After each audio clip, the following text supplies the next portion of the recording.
Flamengo lidera ranking negativo no país e tem Gerson e Gabigol com piores marcas. Jogadores cedidos do profissional comandam vitória do Flamengo no Brasileirão Sub-20. O Mengão planeja contar com Bruno Henrique no mês de abril. Saudações rubro-negra para a maior e melhor torcida do mundo, a torcida do Mengão. Eu venho chegando nessa manhã de quinta-feira recheado de informações. Mas antes de mais nada, meu querido, minha querida, você que já começou a assistir esse vídeo, já larga o seu like aí. Você que não é inscrito, se inscreva no nosso canal, nesse botãozinho aqui embaixo escrito inscrever-se.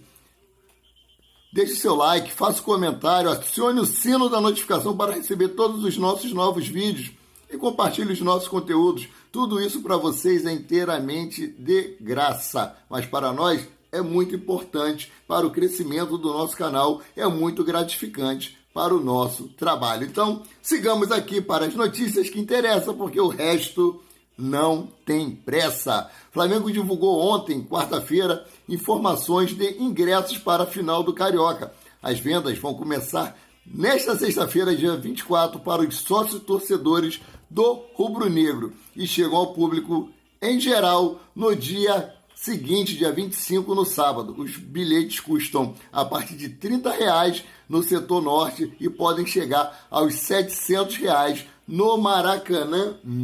Caraca, 700 conto, tá salgado. Ingresso 600 conto, camisa R$400. O negócio tá ruim aí para os torcedores, né? Estão elitizando o futebol de todas as formas. Então, seguindo aqui, por ser mandante da partida, o Rubro Negro é responsável pela venda de ingressos para as duas torcidas. Os torcedores que comprarem as entradas pelo site oficial precisarão trocá-los em pontos selecionados, como parte do protocolo estabelecido pela PM e pelo BEP. É isso aí. Então, seguindo aqui para a próxima notícia, próxima e ótima notícia. Toda vez que eu falo de Bruno Henrique, eu gosto de frisar que é uma ótima notícia. A evolução de Bruno Henrique tem sido mais rápida do que o esperado pelo Flamengo, pelo seu departamento médico e por nós torcedores também, né? Na reta final da recuperação do atacante, o mais querido já tem em mente quando o camisa 27 voltará aos gramados.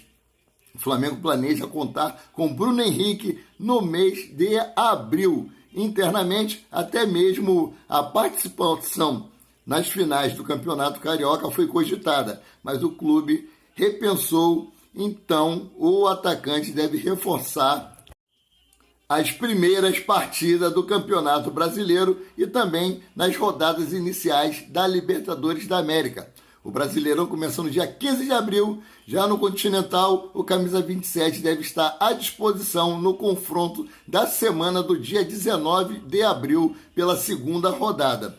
O Flamengo lidera com sobra aí um ranking negativo entre os times da Série A do Campeonato Brasileiro. É isso aí, essa é a próxima notícia que eu trago para vocês.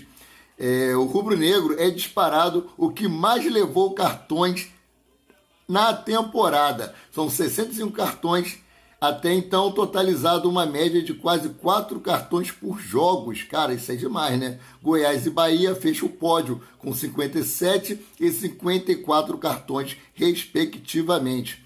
Em 18 partidas disputadas em 2023, o Flamengo foi punido com 62 cartões amarelos e 3 cartões vermelhos, sendo também a equipe que a mais amarelada da elite, né, do futebol da primeira divisão. Os dois atletas em especial que contribuíram para a liderança rubro-negra no ranking são Gerson, que foi o jogador que mais recebeu cartões, junto com Kesselman do Grêmio, e já o Gabigol é o terceiro da lista, ao lado de Hulk, do Atlético Mineiro, Juninho Capixaba, do Red Bull Bragantino, e Zé Ricardo, do Goiás, todos empatados com 6 cartões amarelos cada. Gabigol melhorou bastante, né? Se fosse em outra época aí, ele estaria à frente de Gerson nessa soma de cartões aí. Gabigol tem adotado uma postura aí que está sendo admirado aí, está sendo um verdadeiro líder dentro de campo e também nos bastidores. O pessoal tem criticado muito o Gabigol, que Gabigol não vem jogando bem. Gabigol vem jogando fora de posição aí no comando de Vitor Pereira. Me respondam Quem é que tem jogado bem com Vitor Pereira? Salvo aí Pedro, né, que já fez aí 13 gols em 11 partidas. Gabigol, apesar de tudo, tem 9 gols na temporada, tem ajudado bastante o clube do Flamengo. Gerson não vem jogando bem, Everton Ribeiro não vem jogando bem, Cebolinha ainda não demonstrou o seu futebol da época de Grêmio.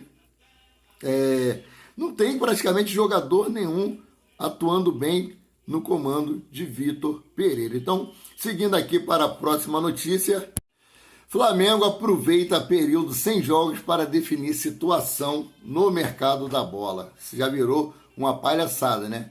Faltam aí 10 dias para fechar a janela de transferência e o Flamengo até agora não contratou ninguém. Durante o período sem jogos, o Flamengo tenta organizar prioridades e trabalha para melhorar o desempenho da equipe e o departamento de futebol. Por exemplo, ainda busca contratações para atender os pedidos de Vitor Pereira e procura trabalhar o mercado no momento em que não foca nos compromissos dentro de campo, né?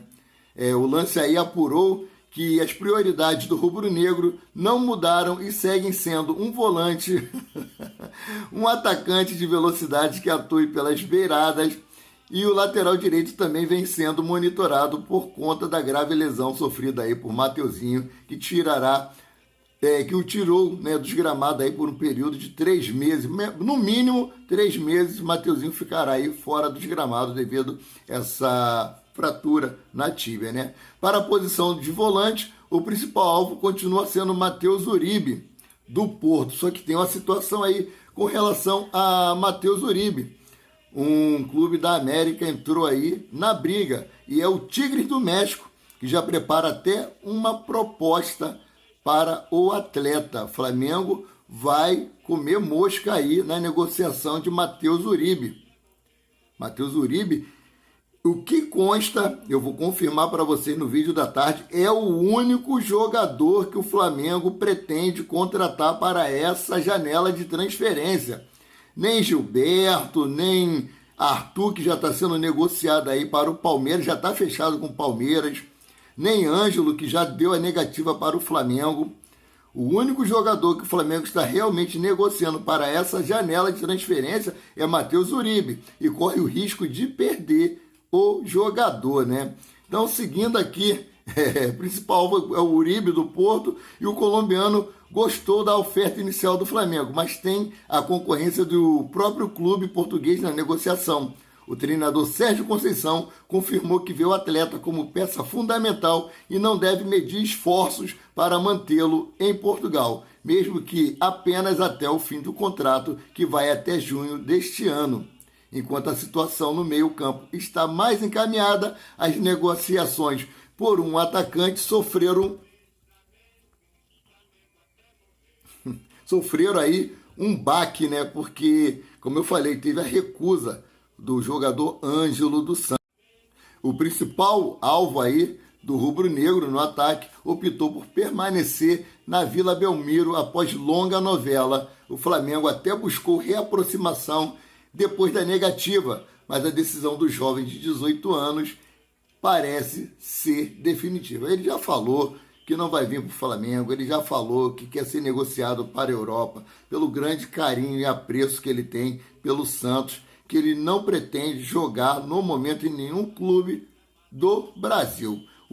O Lance também entende que o rubro-negro tem um sonho de consumo para a posição Arthur do Red Bull Bragantino. No entanto, a chegada do jogador é considerada bastante provável. O Flamengo teria a concorrência do Palmeiras, que, ao contrário do time da Gávea, já fez até uma proposta oficial, mas ainda não teve uma resposta positiva. A ideia do staff do jogador é aceitar uma proposta vinda da Europa, mas já está fechado.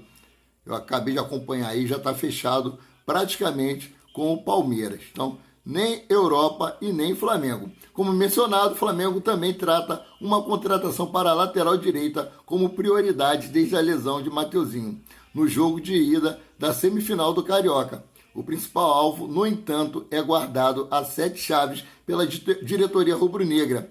É importante frisar que com a saída de Rodinei, em janeiro, o rubro-negro ainda não encontrou um titular absoluto para a posição. Entenda a situação da lateral direita aí, vou explicar para vocês. Enquanto o Mateuzinho ficará afastado dos gramados pelo menos 3 meses, Varela e o Wesley estão voltando aos gramados após período no departamento médico. O uruguai atuou por 30 minutos no jogo de volta da semifinal do Carioca contra o Vasco no último domingo, enquanto o garoto Doninho foi titular no duelo diante do Red Bull Bragantino pelo Brasileirão Sub-20. Eu vou falar ainda sobre o Brasileirão Sub-20 aí, a galera arrebentou a boca do balão. O Flamengo se representa hoje, quinta-feira, e terá um período de 10 dias apenas de treinamento. Se o departamento do futebol tenta contratações para reforçar o elenco, Vitor Pereira busca extrair o melhor do plantel durante a fase sem partidas. O rubro-negro volta a campo no dia 1º de abril, às 20h30, para enfrentar o Fluminense pela final do Campeonato Carioca. Agora vamos falar aqui sobre a garotada do Sub-20, Jogadores cedidos do profissional comandam vitória do Flamengo no Brasileirão Sub-20. A galera tá arrebentando.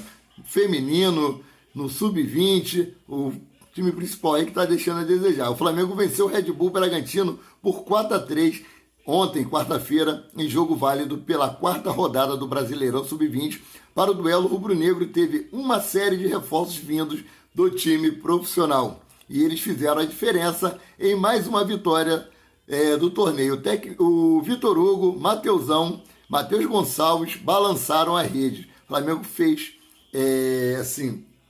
esses jogadores, os que foram cedidos do time profissional para reforçar aí, todos os gols foram marcados por eles. Então, parabéns à garotada aí que venceu o Red Bull Bragantino. Foi apertado o jogo. Venceu por 4-3. Então, seguindo aqui para a próxima notícia. O Flamengo disse que tem guardado aí as 7 chaves a contratação do lateral direito, Mas o Flamengo fez contato por lateral e recebe contraproposta da Fiorentina. Sabendo aí que com a lesão de Mateuzinho, como já foi dito, o Flamengo vê a necessidade de contratar um lateral direito e um dos nomes que despertou o interesse inicial do Fla foi o Dodô, do Fiorentina da Itália. Após consulta pelo brasileiro, o time italiano fez uma contraproposta. Para solucionar o problema da lateral direita, o Flamengo sondou a possibilidade de contratar Dodô por empréstimo, com opção de compra no final do vínculo. Em contraproposta, a Fiorentina fez uma contraproposta, abrindo a negociação, caso o interesse do rubro-negro seja em ter o brasileiro de 24 anos em definitivo. Dentro desses moldes, o Fla preferiu em não desenvolver conversas. Informações divulgadas aí pelo portal Torcedores. Revelado pelas categorias de base do Curitiba, Dodô estava no Shakhtar Donetsk da Ucrânia antes de ser contratado pela Fiorentina em julho de 2022. Aquela mesma situação que trouxe aí Ayrton Lucas para o Flamengo, aquela guerra lá, entre a Rússia e a Ucrânia. Então, a FIFA abriu um precedente aí que os jogadores que quisessem se transferir para outros times, que poderiam fazer isso em caráter emergencial. Então, antes de ser contratado pela Fiorentina em julho de 2022, com vínculo junto à equipe italiana até junho de 2027, a multa rescisória do atleta é de 20 milhões de euros, cerca de 112 milhões de reais para clubes brasileiros. Então, é um valor surreal para um jogador, para um lateral, um preço praticamente aí de um atacante. Então o Flamengo aí recuou, então o Dodô está fora dos planos do Flamengo. Seguindo aqui, ainda falando sobre a lateral, o Flamengo tem monitorado Gilberto. O lateral direito tem contrato com o Benfica até a temporada de 2025. O time interessado no atleta terá que pagar aí cerca de 80 milhões de euros, cerca de 440 milhões. Isso aí, pior ainda que o Dodô. Valores surreal. Flamengo, mais uma vez, recuou. Então, como eu falei lá no início do vídeo, Flamengo só tem aí realmente tentado contratar Matheus Uribe e o Tigre do México deve dar um chapéu no Flamengo. Seguindo aqui então para a próxima notícia, o volante Arturo Vidal foi convocado para a seleção chilena nesta data FIFA.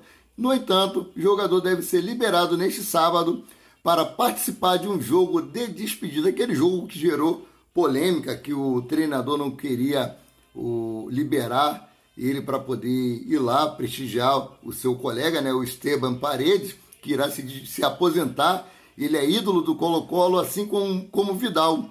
O volante rubro-negro estará presente na partida, mas não entrará em campo. A partida teve todos os ingressos vendidos de forma antecipada. Só que o técnico do Chile, Eduardo Berizzo, negou que os jogadores convocados participassem do jogo festivo. Isso porque o Chile vai a campo na segunda-feira contra o Paraguai em Santiago do Chile em um amistoso, né? Então, o Chile ficou fora aí da Copa do Mundo e, como eu já trouxe em outra matéria, o técnico chileno quer dar uma resposta aí para a sua torcida com uma boa atuação dentro de campo. Galera, eu fico por aqui, voltando a qualquer momento com mais notícias sobre o rubro-negro, mais querido, mais amado e mais invejado do Brasil e do mundo, o Clube de Regatas do Flamengo. E você que chegou até aqui, não esquece não de dar o seu like. Você que não é inscrito, se inscreva no nosso canal. Faça um comentário sobre o que foi trazido aí para vocês, as matérias que eu trouxe. Faça comentários, eu me amarro em responder. Todas as vezes que alguém faz um comentário, eu vou lá e respondo com todo o carinho do mundo. A matéria de hoje à tarde deve ser diferente, porque eu vou sair nas ruas para conversar com os rubro-negros, para fazer algumas perguntas sobre o atual momento que o Flamengo está vivendo, né? Eu quero saber como os torcedores iguais a mim estão pensando aí com relação a esse atual momento do Flamengo. Então, saudações rubro-negra e até o próximo vídeo.